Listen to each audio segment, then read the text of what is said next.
How's it going? This is Antoine Jackson here with Laura Robinson, who has been playing the role of Amanda for the past interviews. How you doing today, Laura?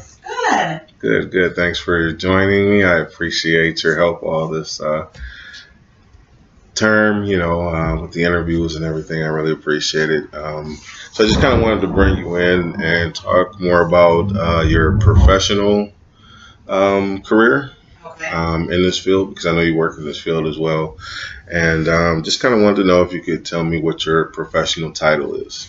Okay. I'm a mental health case manager. Okay.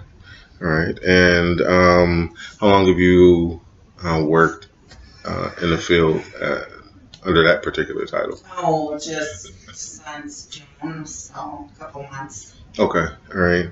And is your educational background in mental health or? Yes, I have my master's in social work. Okay. All right. Cool. And do you have your license? Or are you working towards your license? I have my LGSW, but I'm working toward my LICSW. Okay. All right. Great. So in this interview, I would just kind of like to maybe find out about some of the clients that you work with and in your line of work. Is there a specific special population of clients that you tend to work with or assign to?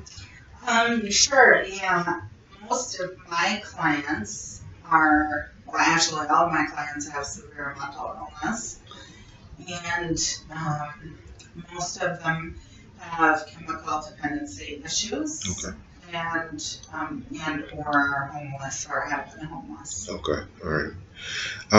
And is there with the population, the special population you were just telling me about, is there a specific way that your company kind of expects you to interact or build a rapport, or are you kind of given the ability to do it your own way? I guess we do it our own way, but of course we have to abide by the social work code of ethics. And so I guess it really varies from client to client, because some of my clients I've seen for almost 2 months, and I feel like I'm still trying to build a rapport with them. Okay. So it's just kind of really based on the client. You kind of build your yeah. rapport. So the company doesn't have any specific ways that you should work with the population of clients you work with? No, in fact, they don't really have any training for us either. Really? Okay. All right. So what's the biggest challenge you've come across so far, working with this special population or specific population of clients? I guess one of the biggest things that I've dealt with is trying to, it's kind of a balance. I'm trying to figure out whether I'm doing something for the good of my clients, or am I doing it because I think this is what they need to have. So some of my clients want to have different goals than I would give them, and so I think sometimes it's just a little bit difficult to find the correct balance with that. Does that make sense? Mm-hmm. Yeah, no, I completely understand. So it's kind of like you have an idea of what you think might be a better strategy or goal toward that they should work towards than what they have for themselves. Yeah. Exactly. Yeah, I can see how that would be a challenge because, again, you just want what's best for the individual. Now, is this because you said that you work with clients that are chemical dependent and severe mental health. Is this challenge that you just stated, is that with both, sets of clients or? Well, yeah, I think so. I think, for instance, I have a client who's had chemical dependency problems for oh, I don't know, for like 20 years. And now he's very dependent on methadone. But it's not my place to try to get him to, even though I think it would be hopeful for him because he was homeless, to try to start weaning himself off of that. He's still very dependent on it. So. Right.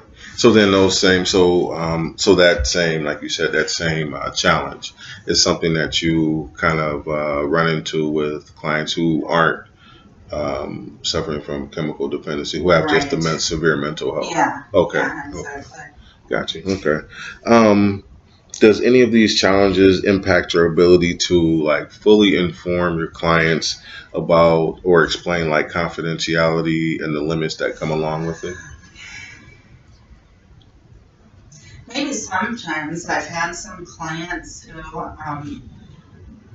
that have had like where I have assumed that they've had like fetal alcohol syndrome, and they don't really comprehend me going over that information. So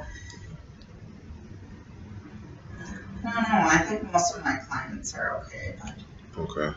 But that specific case kind of has come up.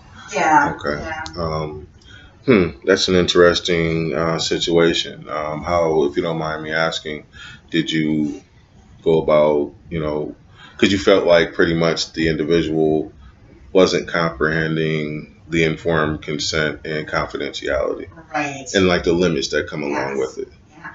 Okay. Well, and like for instance, this client could not read, Okay.